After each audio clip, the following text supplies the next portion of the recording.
When I first came to the health center, I actually came through as a client. And it was for mental health services for my family and I when I was going through separation from a domestically abusive relationship.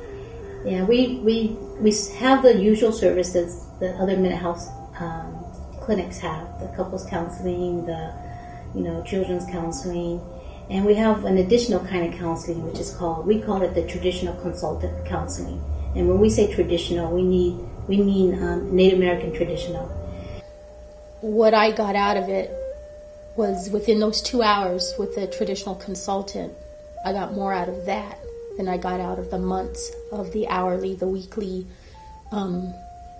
visits with the therapist. A lot of our families are single parents, and the single parents are not the guys; it's the women.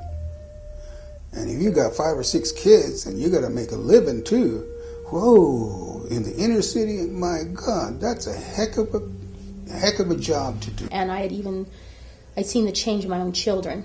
I'd seen the weight be lifted off of their shoulders because kids sometimes internalize things and think that it's their fault or think that they have something to do with a situation.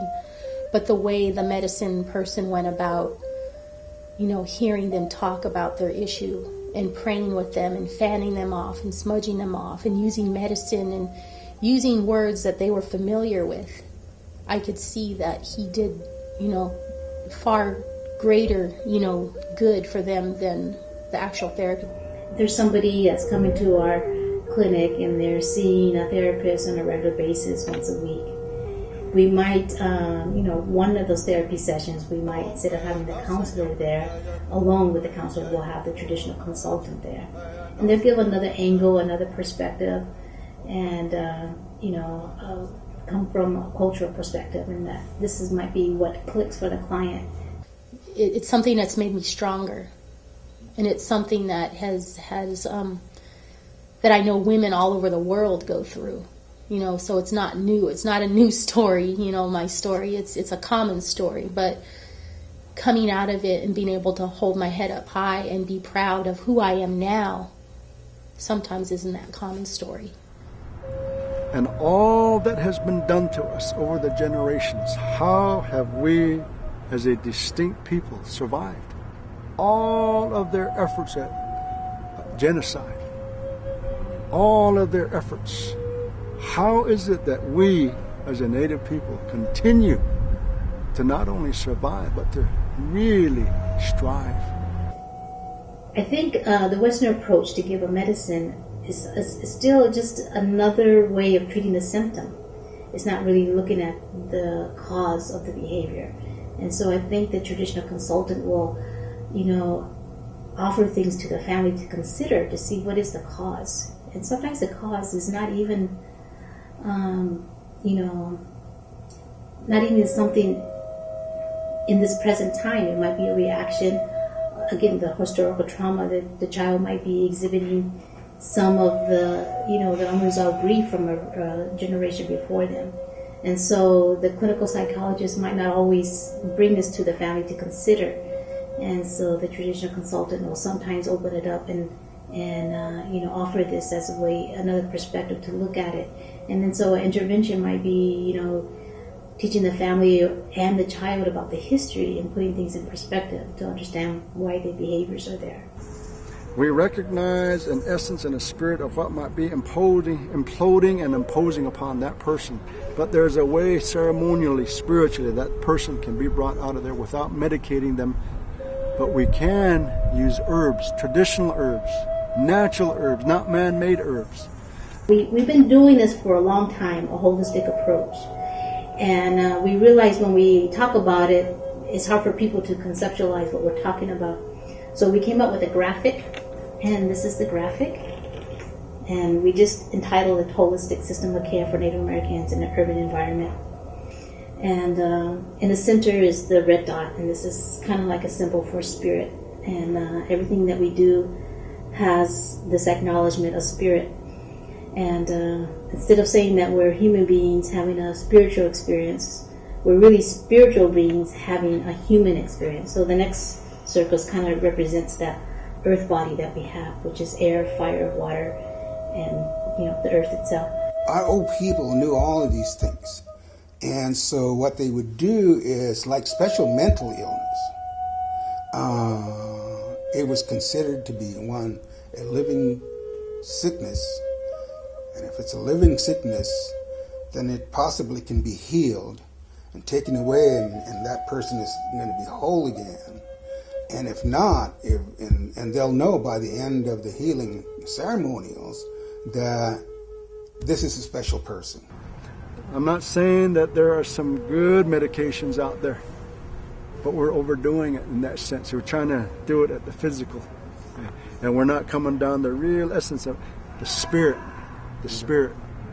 The spirit first connects to the mental, the emotional, and then the physical. What's important about this program is that we do offer the Western approach.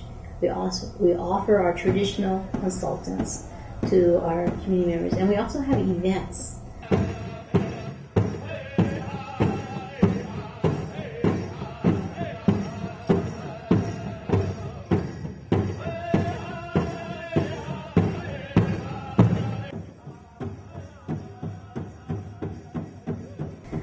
And I think this is what most Western mental health programs don't understand.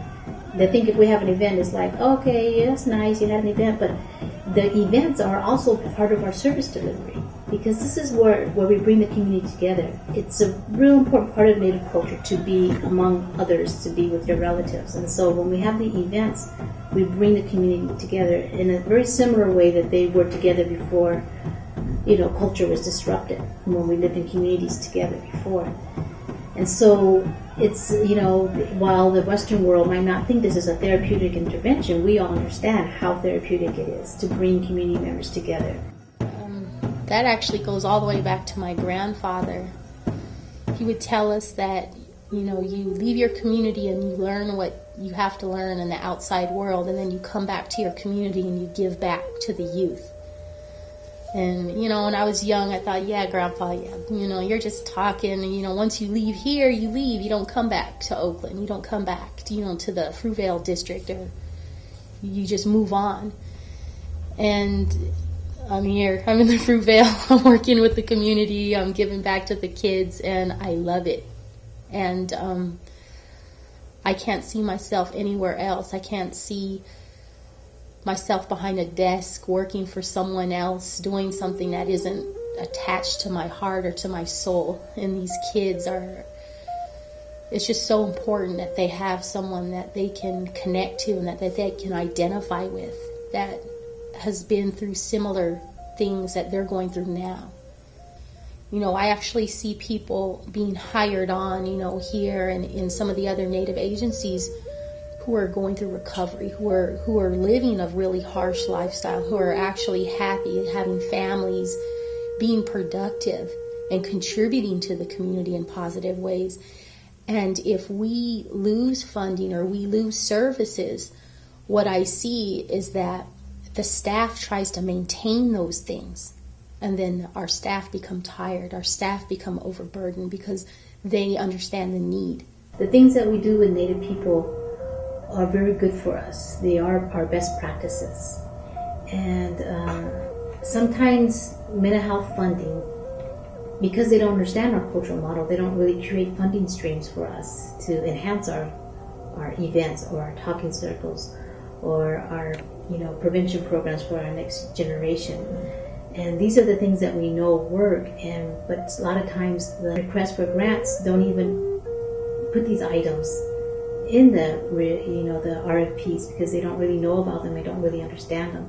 And these are the things that we know work in our community, and these are the things that we hope the Mental Health Services Act money, which is supposed to be freed up to do new, innovative, cultural things, we hope that we can get some mental health funding to enhance these programs, because right now the way the funding streams are, they don't even really include money for these kinds of things because they don't really even know about them, and they're very effective in our community.